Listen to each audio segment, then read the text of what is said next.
નમસ્કાર, હું doctor Navnath Gawane, collector and district magistrate Bharuch. આજે મોન્સૂન 2026 છે, એટલે આજ તારીખ 30 અને કાલે 31 છે. 31 તારીખે ભરૂચ જિલ્લામાં રેડ એલર્ટ ઘોષિત કરવામાં આવેલ છે. આ રેડ એલર્ટનો મતલબ એ છે કે જિલ્લામાં વધારે વરસાદ થવાની શક્યતાઓ છે. આ વધારે વરસાદ થવાની શક્યતાઓના ભાગરૂપે જિલ્લામાં કંઈક જે વ્યવસ્થાઓ ઊભી કરવામાં આવેલ છે એ હું આપણા જણાવવા માંગુ છું. આપણા પાસે 1077 કંટ્રોલ રૂમ જો છે એ 24 કલાક ચાલે છે. એટલે કંઈ પણ પ્રકારની આપણે તકલીફ હોય કે કમ્પ્લેન કરવાની હોય કે વાત પહોંચવાની હોય એ અમારા કંટ્રોલ રૂમ ઉપર આપ કરી શકો. એના સાથે જિલ્લાના સમગ્ર તંત્ર, police, panchayat, RNB, electricity, fisheries, GIDC, આ બધાની તૈયારીઓ જે સતત ચાલતી હોઈએ છે.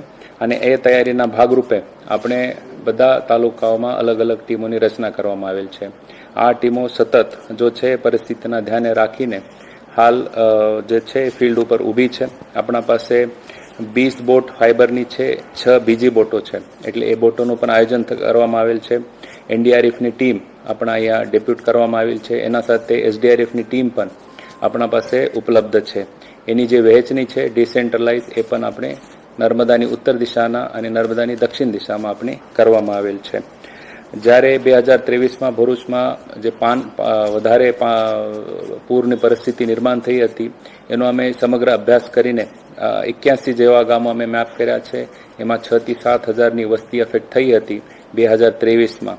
એ અનુભવ ધ્યાને રાખીને અમે આ વર્ષમાં પણ અલગ અલગ ગામોમાં જે છે કઈ વ્યક્તિ કઈ માણસને ઇવેક્યુએટ કરી શકે એડવાન્સમાં એની આપણે પૂર્વ તૈયારી કરવામાં આવેલ છે. આ પ્રકારની ટીમ બિલ્ડિંગ પ્રાંત કક્ષાથી અને પોલીસ સાથે પંચાયત સાથે કરવામાં આવેલી છે. એના સાથે હું આપને કહેવા માંગુ છું કે સ્કૂલોને કાલે આપણે રજા આપવામાં આવેલ છે.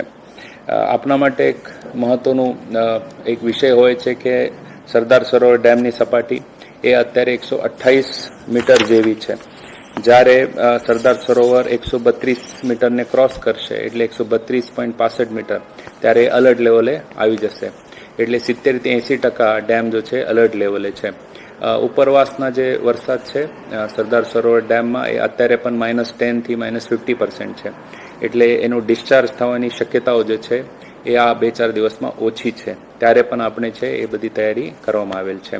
ગોલ્ડન બ્રિજની હાલની સપાટી 1.9 મીટર છે અને જ્યારે એ 7 મીટરમાં આવી જશે એટલે 7 મીટર પછી બાજુની વિસ્તારમાં પાણી ફરવાની શક્યતા ઊભી થાય છે.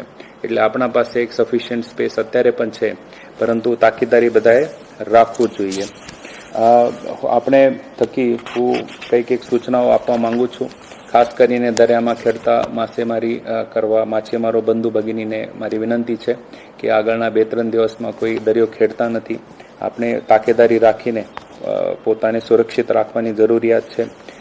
બિનજરૂરિયાત ઘરની બહાર જવાનું નહીં. નદી પાસ હોય કે ખાડીનો નજીકનો એરિયા હોય કે કોઈ પાણીની જગ્યા હોય ત્યાં ખાસ કરીને નાના બાળકો હોય એને ધ્યાન રાખવું જરૂરી છે. લાઉડસ્પીકરથી અત્યારે અમે ભરૂચ અને અંકલેશ્વર વિસ્તારોમાં બધાને જાગૃત કરવાનો અત્યારે પ્રયત્ન કરી રહ્યા છે. જેટલા પણ પ્રાઇવેટ અસેટ્સ છે કે જેમાં આપણે ફ્લડમાં ઉપયોગી કરતા હોઈ શકે એ બધાનું મેપિંગ પણ અમને કરી દીધો છે. આ જે તૈયારીઓ છે એ સતત ચાલતી હોઈએ છે, પરંતુ તંત્રને આપણે બધાની સહકાર્યની જરૂરિયાત છે.